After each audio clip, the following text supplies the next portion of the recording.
Well, it's pretty much official. Woke D&D has destroyed the brand. The sales of these new core books are going terribly compared to prior Dungeons & Dragons releases, and it's all because of the stripped away corporate soulless content that Wizards of the Coast has put into Dungeons & Dragons 2024 or 6th edition 5.5. I'm not even sure what to call it at this juncture, but it really is a bastardization of D&D. And yes, this is an actual image from one of their core books right here. It's absolutely insane what they're doing. Does this inspire you to want to quest an adventure? Probably not. And that's exactly why it's selling so poorly. We're going to get into the metrics on this in just a moment, so please hit the like and subscribe button as we talk about all things Dungeons & Dragons, and on top of that, everything fantasy. This is the real fantasy news, as I like to say. And I have been listening to you guys and what you've been wanting.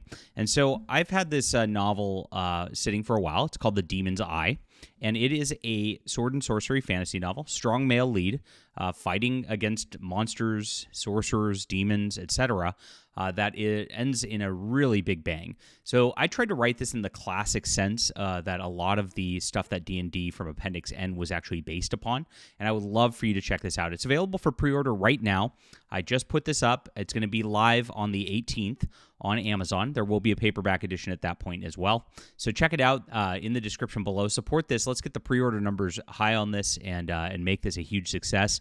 Really appreciate you guys for checking out our Sword and Sorcery, and thank you guys for being great readers so far. This is a lot of fun, and we put a lot of good effort into this. A great evil has awakened. See what happens here. It's in the description below, and I appreciate you guys for being here. Okay. Sales indicators show that the new 2024 edition of Dungeons & Dragons is not performing nearly as well as its predecessors, as it appears that Wizards of the Coast and Hasbro have turned off the tabletop RPG's core fan base. Dungeons & Dragons, or 5.5 edition, or some folks calling it, has had more than its share of controversy over the last year. If you guys have not been following along, it's been a bunch of players just voicing their concerns over the game's direction. The player's handbook was filled with diversity, equity, and inclusion imagery, like this image right here. Ridiculous stuff. There's more. Here's another one. Yay. The drow slaves, not good. Is that a dude? Looks like a dude in the corner there. Anyway, we've all seen the Mexican orcs image as well. It's ridiculous with what they're going with, and it's absolutely crazy. So, of course, we know they've also removed race, changed it with species, and they've removed half orcs from the book. The monster manual also removed orcs as deals there. And this seems to be the guy who spearheaded this whole situation. His name's Kyle Brink. He's no longer with the company. Imagine that. And he said in an interview in 2023, before all this was coming out, he says, this is not the face of the hobby anymore, speaking for himself.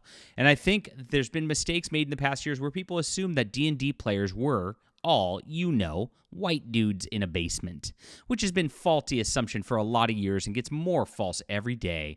And in my viewpoint, guys like me can't leave soon enough. What a prophetic statement that he made in 2023, because guys like him, the white guys who were turned off by this, who you've told you don't want to buy this product, that this product is not for you, we want a modern audience, you bigots, they all tuned out and they stopped playing. That's exactly what happened. Good work, Kyle Brink and people. There you go. This is the end result every single time. So D&D 5th edition designer Mike Merles actually posted these stats earlier this week concerning the new core books, comparing them to the last 5th edition release, which was Tasha's Cauldron of Everything prior to its launch. Now that came out in 2020 in November, as you can see, and Tasha's Cauldron of Everything date, this is the USA, we don't have exact sales numbers, but this is a great indicator. Number 5 on the sales rank of the USA Today bestsellers list. It was up there in the top 10. People were very, very interested in D&D.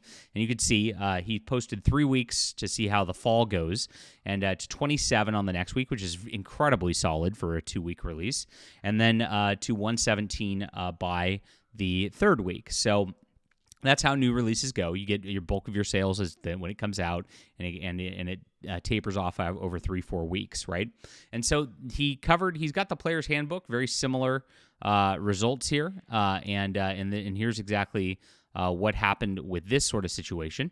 The Player's Handbook started at 57, so it already started way lower than Tasha's second week, as you can see. This is crazy. How do you go from a top 10 bestseller and then you come out with a Player's Handbook, the core rulebook that every Dungeons & Dragons players needs? This is a crazy, crazy bad sign for Wizards of the Coast that it's all the way down at 57 upon release.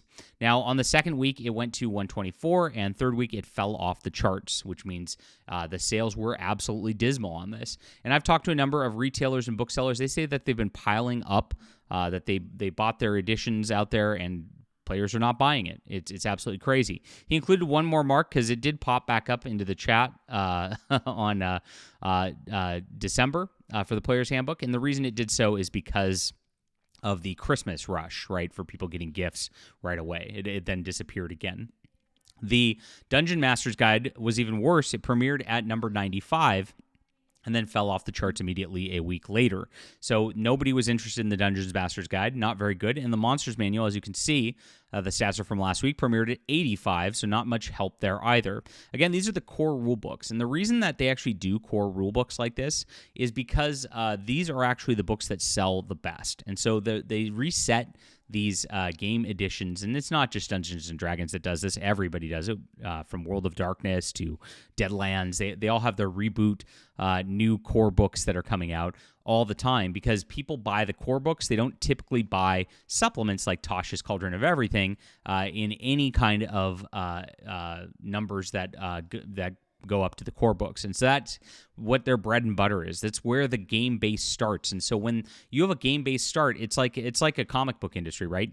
If you don't get the issue number 1, you're definitely not buying issue number 6, right? And so by that point, you've got the sales dropped off very, very low. And so when these core books come out, this is everything that's needed for people to play. And if you start from this low of a number, that means the drop-off, when you get a 50% drop-off for the next book or whatnot, is going to be much lower, and that means there's going to be very few people playing by the time they get to these supplements in a few years. And so there is a big, big problem here. There should be a Wizards of the Coast all-hands-on-deck panic at this point because these ratings are so low. Now, he actually did compare them to the 5th edition releases because somebody asked about it. He said it hit number 1 on Amazon per an article via ICV2. ICV2 is a site that talks about just business of, card games and comics and things like that. You see here's their top 25 sales for TCGs. That's card-playing games, and you can see Pokemon's dominating the charts with Magic second. So this is what they kind of track on their website if you guys have never seen that over there.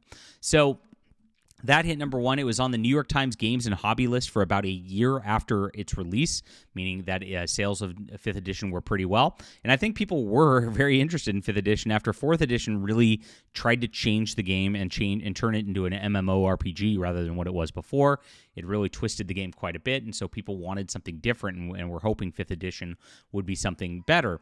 By most accounts, 5th edition is a bit better than 4th edition, but still is not as good as 3.5 revised at all. And so that's where things are at in terms of that. But this new edition, which just strips everything away, it really just takes all the joy out of the game. It turns it into something soulless. It removes all the named characters out of the game. It really makes it into something super bland and corporate all the way around, and nobody bought it. Nobody was interested. I guess this imagery, this BIPOC imagery they were trying to push to get the white guys out of the game didn't inspire people. And that's the thing. Art inspires people. You got to have great artwork, great covers, and things like that. That's why if you look at this is a very simple thing, but look at what it elicits. You've got an evil dragon who's coming to get you, just looking you right in the eye, and he's right up in your face. And so that sort of imagery right there, along with you can see the text has this sort of arcane kind of look to it. That is what inspires people, right? And so this doesn't. This happy black people cheering. I mean, it's like, what are you even trying to do in this? This doesn't look like fun adventuring here at all. It's absolutely crazy, and that's exactly why this book's not selling whatsoever. Now it's getting crazy. This is a channel called Esper the Bard. He's got about 120,000 subscribers, so bigger than us here, and he's a D&D channel. That's like his main deal. And he did this whole spiel this week saying he's done supporting Wizards of the Coast. And this guy's not political. He's not like not like me. And so he actually went out there and said that all this stuff's too woke. They're changing stuff. The game design's terrible. He really called Wizards of the Coast out on what they've done with this edition. When you have your normie influencers who have their entire brand built on stuff like Dungeons and Dragons doing this and saying they're out, you know you're in massive trouble. This, with the sales indicators from USA Today, should be, again, a huge sign for Wizards of the Coast that they need to right the ship right away. They've hyped this one D&D crap online where you have to pay your subscription. Maybe they can undo this stuff in the one D&D stuff. That's online. That's what I'm sure they're going to counter with and say, "Oh, we've got our online subscriptions now. Of course, the books are selling not as well." But honestly, players love the books. I mean, one of my things, even though I don't have a lot of time to play RPGs these days, I used to DM a lot of stuff. But I love flipping through RPG books and actually reading about settings and lore and things like that, and that just doesn't exist in these players' handbooks or anything. It's just like I said, a shell of what it once was. This is crazy drop off. Having a Tasha's Cauldron of everything at number 5, and then the player's handbook all the way down at number 57 upon release. That is awful numbers right there. And they should be scared. They really should. You get woke, you go broke, everybody.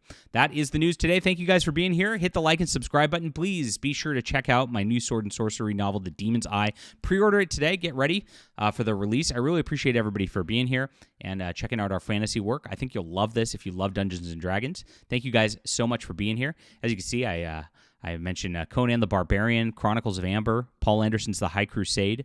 If you've read those, let me know in the description below as well. Really appreciate you being here, and we'll be back soon.